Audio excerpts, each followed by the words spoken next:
Saludos, aquí Samuel Montañez y en esta sesión vamos a estar hablando de cómo construir una red neural a mano, entender las principales modificaciones, las principales implicaciones y en particular entender cuál es la diferencia entre una red neural simple y lo que hoy se conoce como una Deep Neural Network o una red neural profunda.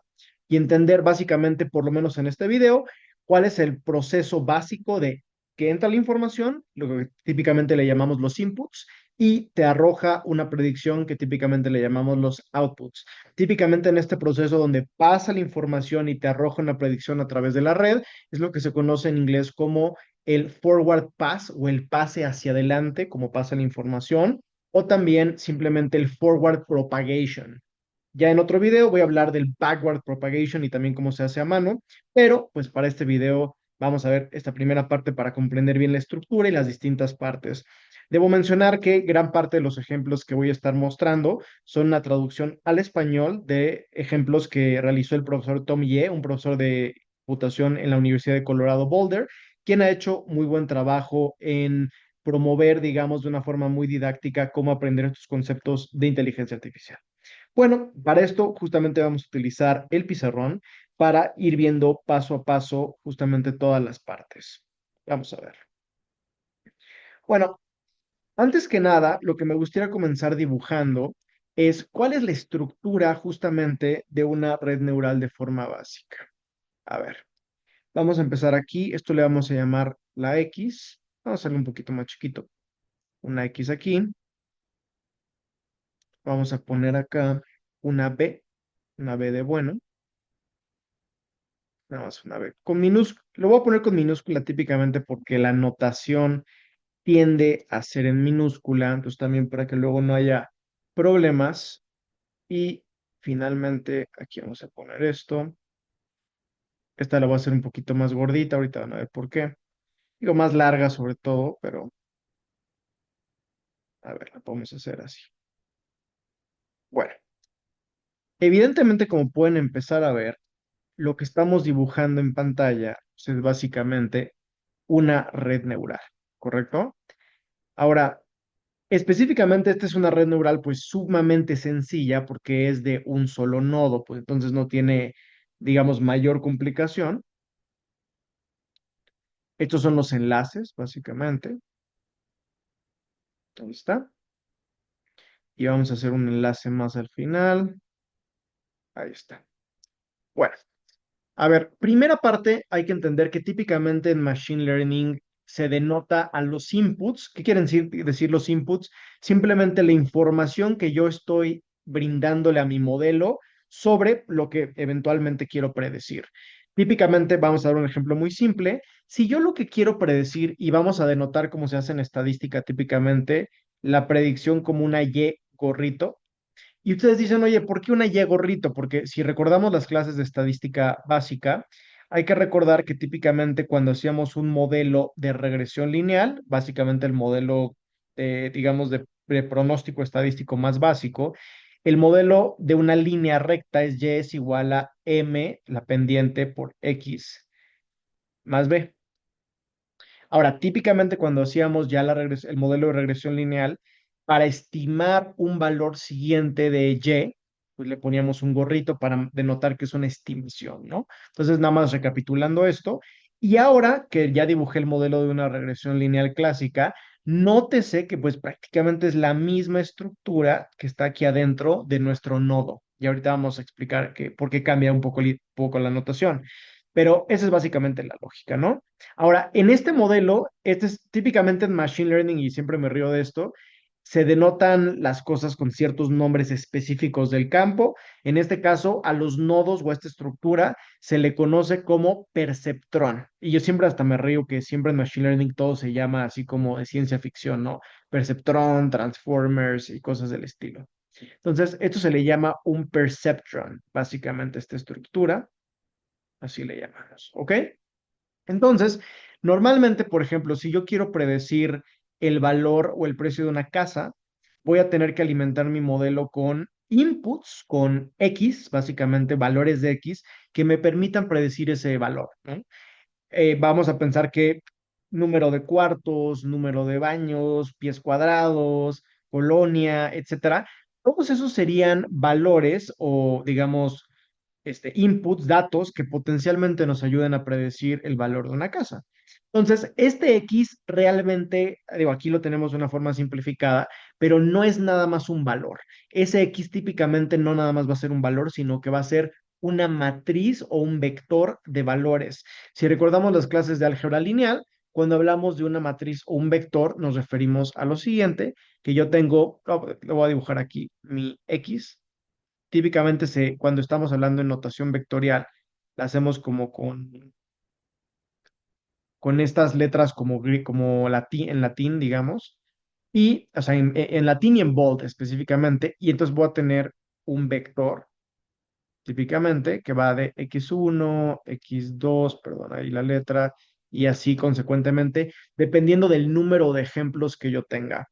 Típicamente cuando aprendíamos el modelo de regresión lineal, pues teníamos poquitos ejemplos porque lo hacíamos en la clase a mano o en una spreadsheet de Excel en la computadora, pero actualmente en la, digamos, tendencia de redes neurales, lo estándar es buscar la mayor cantidad de datos, la mayor cantidad de ejemplos que yo pueda alimentar a mi modelo de redes neurales. Y normalmente estamos hablando de cientos de miles de datos, por lo menos es lo que estaríamos buscando, ¿no? Si no es que miles de millones de datos, cuando sí es disponible la información. ¿Ok? Y después tenemos que el B, específicamente lo que en estadística conocíamos como el intercepto, la ordenada al origen, básicamente si yo tenía mi recta de regresión donde tocaba en el eje Y, en el eje vertical. Aquí en Machine Learning se le llama específicamente a este B bias, bias, sesgo en español, básicamente. Y básicamente este bias lo podemos interpretar como un límite, o así me gusta verlo a mí, como un límite sobre la predicción. Y les pongo un ejemplo volviendo a la predicción de las casas. Evidentemente una casa no puede tener un valor negativo, ¿no? Y típicamente tampoco va a tener un valor de cero porque el puro terreno vale o el ladrillo vale o el acero vale o lo que sea que tenga dentro. Entonces, normalmente en el bias, por ejemplo, en mi modelo de las casas, probablemente vayamos a poner un valor mínimo de cuánto vale la casa más barata que hay en toda la ciudad o toda la colonia o dependiendo de dónde yo esté haciendo mi predicción. Podemos poner ese bias como ese valor mínimo de referencia que yo ya le estoy indicando a mi modelo, no puede ser la predicción menor que esto. Esto es lo mínimo que tiene que valer, ¿no? Entonces, esa es una forma en que se puede pensar este dato, o que a mí me gusta pensarlo, se me hace intuitivo. Bueno, ahora, normalmente uno podría usar esta notación clásica como la que usamos en la regresión tradicional, como se usa en econometría o en ingeniería industrial o en muchos campos, pero en Machine Learning en particular les gusta cambiar la Y gorrito por Z, o sea, denotarlo así por Z. Entonces, realmente cuando estamos viendo esta ecuación de acá, Z es igual a WX más B, en realidad es simplemente la regresión clásica, nada más que en notación de Machine Learning. ¿Por qué le ponen Z? La verdad es que no lo sé, todavía no he visto ninguna explicación, simplemente yo creo que es algo que se empezó a usar en el campo y se quedó. Ahora, nótese que en lugar de la M, en lugar de la pendiente, aquí tenemos una W. ¿Por qué le ponen W? Se le pone W porque este va a ser pues probablemente lo más importante que estemos estimando en nuestra red neural, que son los famosos weights. Weights pues, de pesos, literalmente. Y básicamente nuestro modelo de regresión lineal clásico, normalmente en lugar de poner la M, ya poníamos las betas famosas.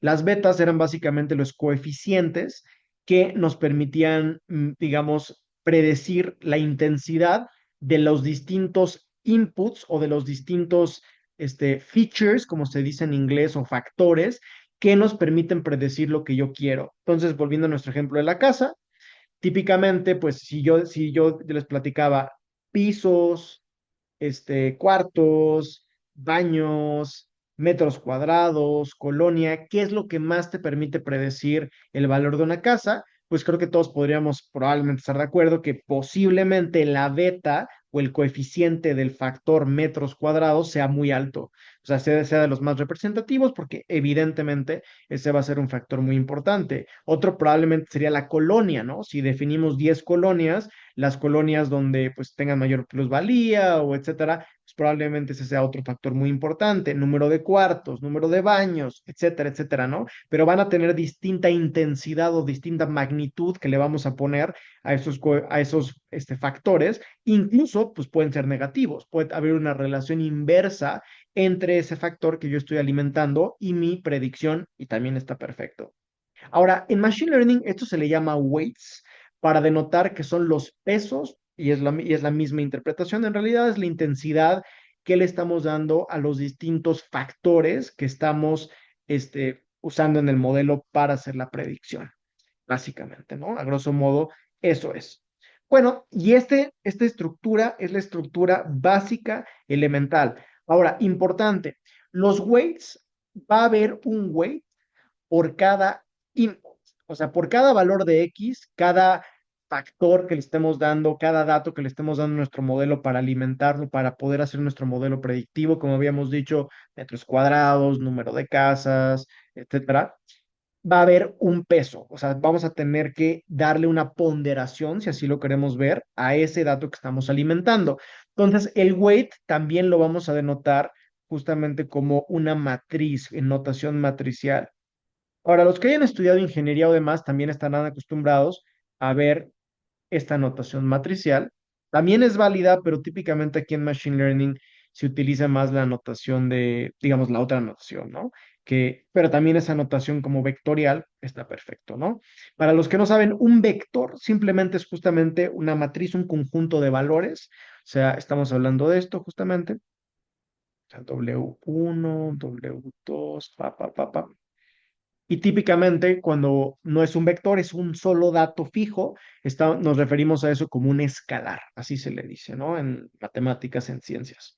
Bueno, vamos a ver ahora un ejemplo de cómo se puede hacer el famoso forward propagation o forward pass. Entonces vamos a verlo. Forward propagation o forward pass. Ahora, como ya habíamos dicho, pues esto simplemente quiere decir como el pase hacia adelante en español o la propagación hacia adelante, que es ver visualmente el modelo, entran los datos, entra al nodo con el modelo de predicción, que ahí es el modelo de regresión lineal muy sencillo, y nos arroja una predicción que es Y gorrito, es nuestro output. Eso es lo que nos referimos con esta propagación hacia adelante. Como ya dije, en otro video voy a hablar de la propagación hacia atrás, que es lo que se conoce famosamente en Machine Learning como backpropagation, que ese es el algoritmo como más famoso, más característico para optimizar, que ese ya es un proceso adicional, esta red neural para ir mejorando gradualmente las predicciones y minimizar el error, a grosso modo, ¿no? Ahora, antes nada más de pasar a eso, como habíamos dicho, aquí les hice yo como que el dibujo de cómo se ve la regresión lineal clásica, ¿no? Casi de primaria, pero normalmente para hablar ya de Machine Learning vamos a estar hablando de algo de esta naturaleza. O sea, esta va a ser una notación un poquito más estándar. Vamos a tener Y es igual a W, o sea, como dijimos W en esta versión como volt, por X,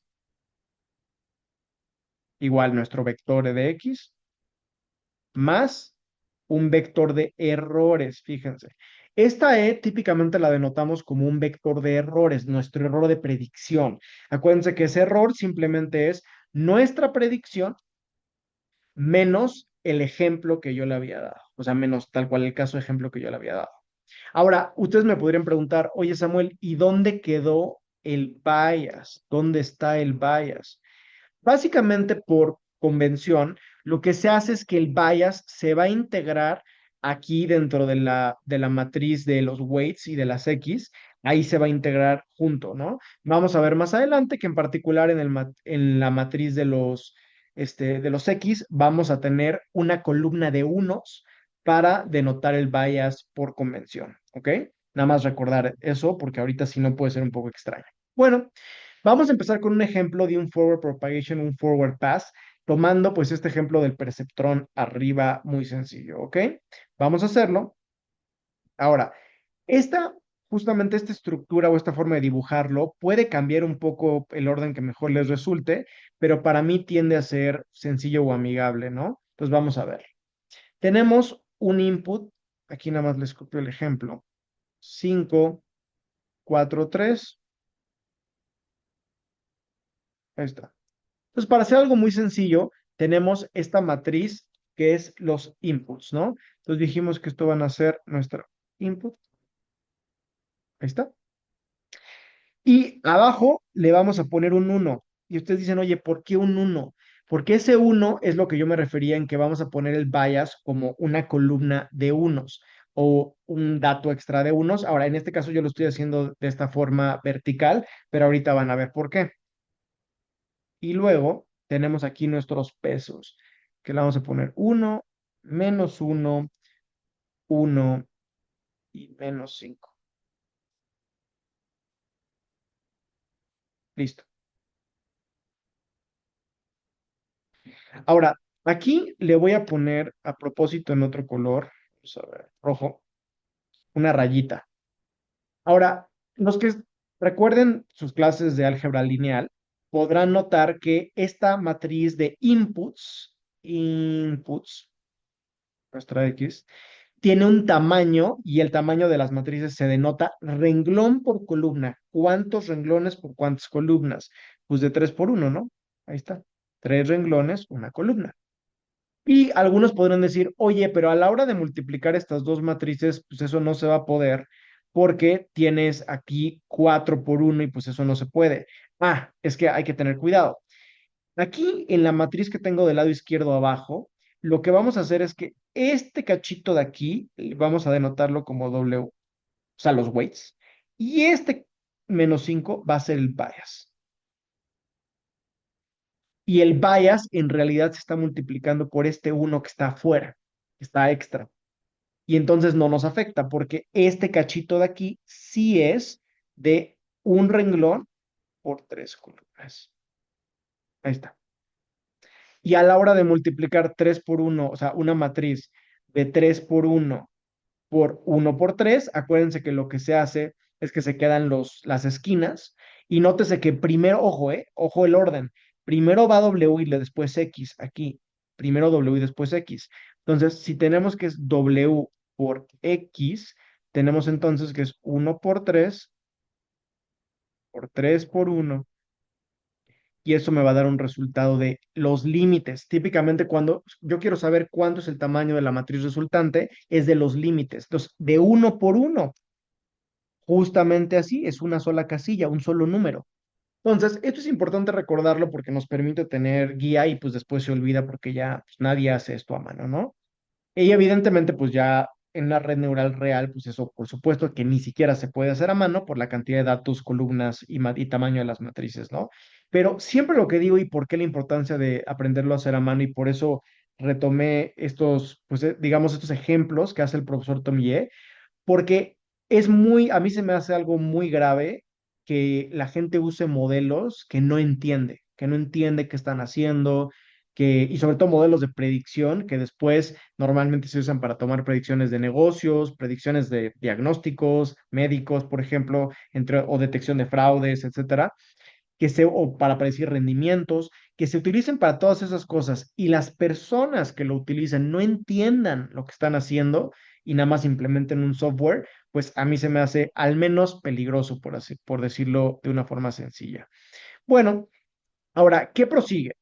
Lo que básicamente sigue es hacer el pronóstico y nótese que aquí pues es un ejemplo muy sencillo, ¿no? O sea, básicamente es como el ejemplo de arriba. Ahora, ahorita vamos a ver esa parte, pero primero, ¿sabes? La parte de la función de activación, pero primero hay que ejecutar nuestra ecuación, que es W por X, ¿no? Entonces, es básicamente W por X. O sea, hay que hacer simplemente la multiplicación. Aquí tengo mi W, aquí tengo mi X y hay que sumar el bias, ¿no? Entonces, ¿cómo lo hacemos? Pues muy, muy sencillo. Tenemos 5 por uno más. Pero bueno, si somos muy estrictos, tendríamos que empezar primero por el W. Vamos a ser muy estrictos. Entonces tenemos uno por 5. O sea, nótese que ese uno por 5 es este uno y este 5. Y después va a ser más. Y fíjense, siempre voy a poner más, aunque tenga signo menos, y el menos lo pongo adentro. Menos uno, que es aquí el segundo número, por el 4.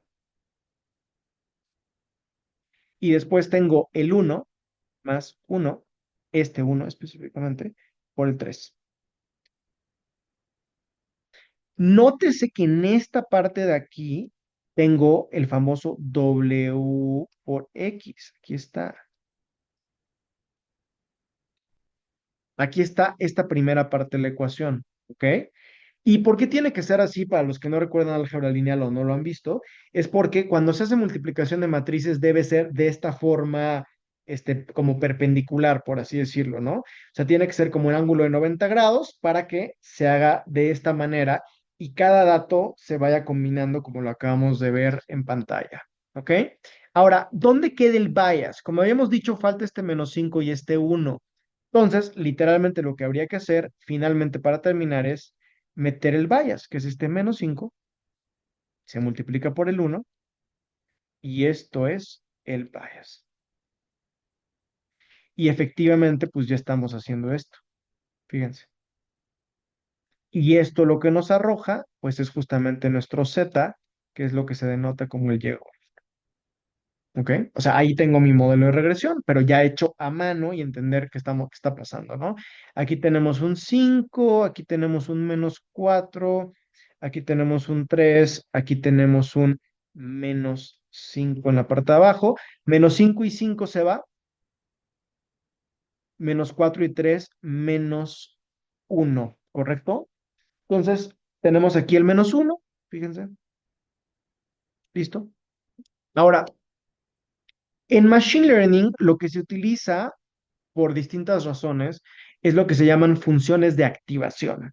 O sea, y así se les llama en inglés, tal cual, activation functions, o sea, activation functions o funciones de activación en español. ¿Qué quiere decir esto de funciones de activación? Es tomar este valor que acabamos de generar a partir de nuestro modelo de regresión y meterlo en alguna función. ¿Cuáles son las funciones? Función lineal. O sea, función lineal es lo que acabamos de hacer, la regresión lineal. O sea, quiere decir que si fuéramos a hacer función lineal, ya acabamos, porque ya hice mi modelo de regresión, listo. O sea, esto sería una linear function, una función lineal, porque es el modelo de regresión como está. Luego tenemos función logística. Función logística básicamente es una que tiene una forma sigmoide, o sea, básicamente así es. Y es básicamente tomar este valor que acabamos de recibir, el -1, y lo vamos a meter básicamente en una función que es a grosso modo 1 entre exponencial, bueno, 1 más exponencial de este valor. Y luego tenemos una función que también es muy utilizada en Machine Learning, que se llama función ReLU, que es la que vamos a utilizar aquí. ReLU significa Rectified Linear Unit. Y simplemente es una función que tiene esta forma, y la dibujo aquí.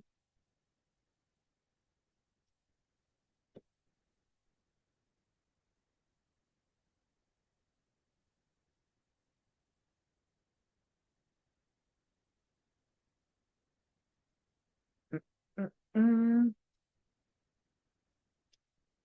Ahí está. Básicamente, eso es ReLU. Ahora, aquí, en este punto, básicamente, le vamos a poner el 0. Entonces, a grosso modo, es una función que si nuestro valor es negativo, va a estar acá. O sea, le vamos a dar un valor de 0 si nuestro valor es negativo.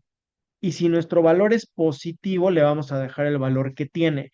Eso ya lo podemos denotar matemáticamente como g de z, o sea, nuestra función de z la vamos a meter en máximo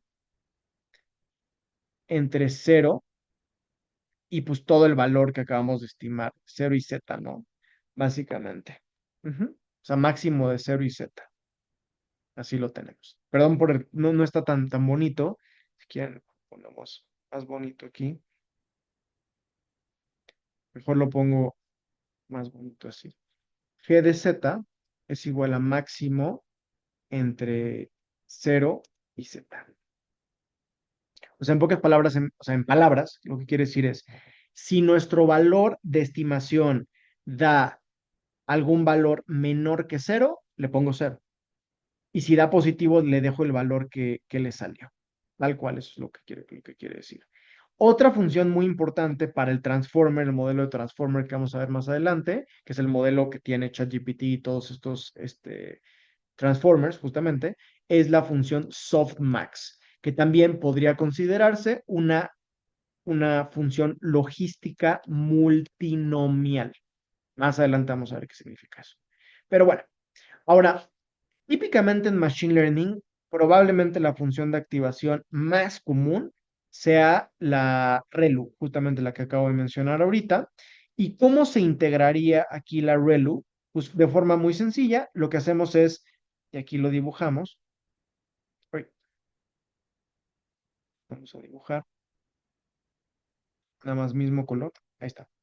Lo que vamos a hacer es decir, esto, o sea, así se dibuja, este -1 que fue nuestro output de una regresión lineal sencilla, la vamos a meter, y así se hace como una phi, en una función ReLU.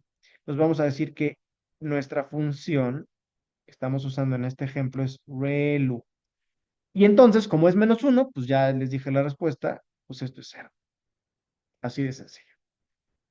Esto es cero y se vuelve tan sencillo como eso.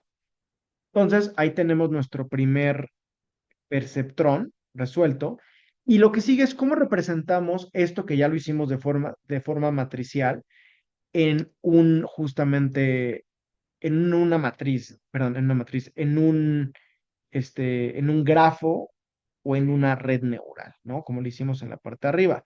Vamos a hacerlo. Antes que nada, pues notar que tenemos tres inputs. Entonces, en mi primera layer, sí, básicamente en mi primera layer, tengo que poner tres bolitas de tres inputs que tengo justamente. Entonces vamos a ponerlos. Ah, se movió. Ahí está. Vamos a ponerle aquí input layer y le vamos a poner X mayúscula. Acuérdense que X es como lo denotamos matricialmente.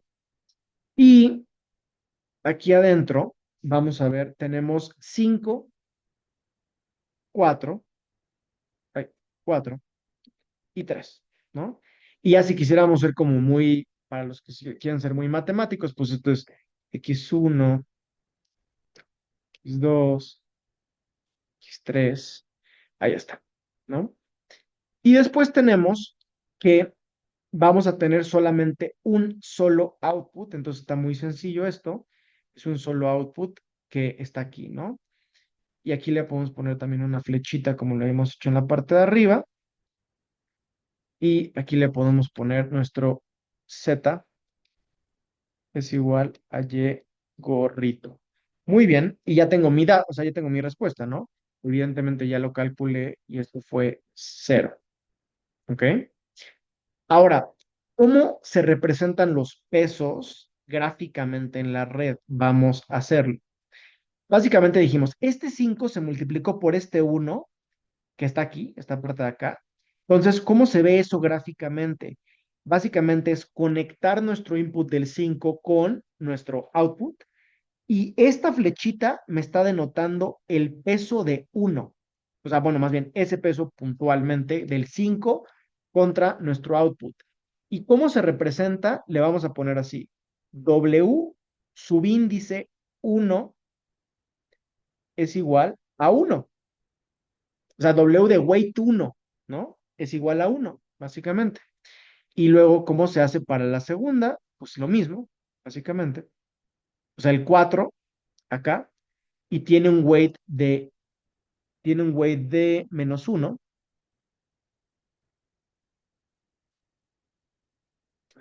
Y finalmente el 3 pues lo mismo, tiene un weight de 1. Ahora, no importa que el weight sea negativo, o sea, el weight, o sea, como dijimos, puede ser negativo porque puede haber una relación inversa y en eso no tiene absolutamente nada de malo. Eh, Ahora, ¿qué pasa? Y esa es la parte importante, si el weight es cero. Si el weight es cero, ese conector de weight no hay, está vacío, o sea, no hay un conector. Eso significa que sea cero, básicamente. Ahora, ¿qué pasa con el bias? Que pues no lo tenemos acá. Típicamente el bias lo vamos a poner aquí, déjame bajo un poquito. Ay, vamos a poner Más le voy a poner otra formita solo para denotar que es diferente.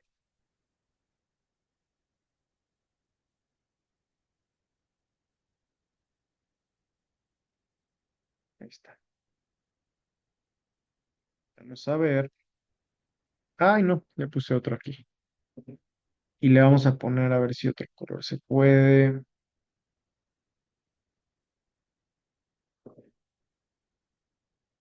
Listo. Como un color más clarito, ¿no? Y aquí le voy a poner básicamente el uno, el bias. Igual si quiero ser ya muy formalito matemáticamente, pues nuestro B1.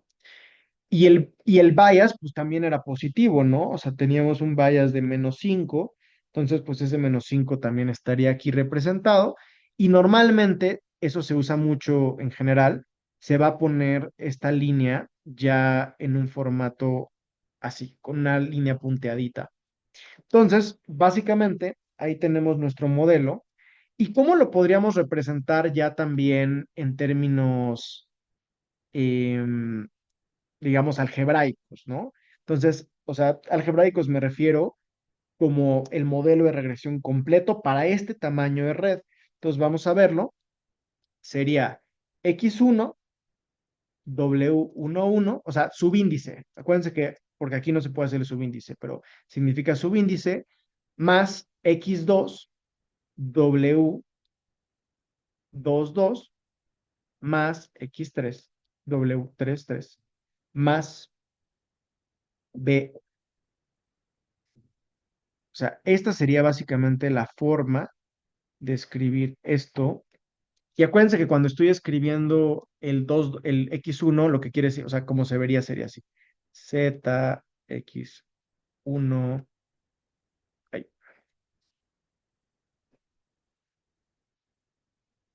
W11 y así, consecuentemente, como subíndices, ¿no? Y listo, así es como se vería básicamente este modelito de una red neural muy sencilla, pero nótese que ya entendimos cómo se representa gráficamente, ya entendimos cuál es la estructura básica del perceptrón. Entonces, pues creo yo que sin duda alguna esto ya nos ayuda mucho más claramente a entender qué estamos haciendo, pues en general, ¿no? Y bueno, en nuestro siguiente video ya vamos a ver un modelo que ya tiene más de una capa. Típicamente, un modelo de este estilo, donde nada más tiene como un nodo, no se puede considerar una red neural profunda o no se puede considerar deep neural networks porque no tiene lo que se llama hidden layers o capas intermedias, nada más es una capa. Entonces sería un modelo pues simple de neural networks, pero vamos a ver en el siguiente video cómo se resuelve para varias capas.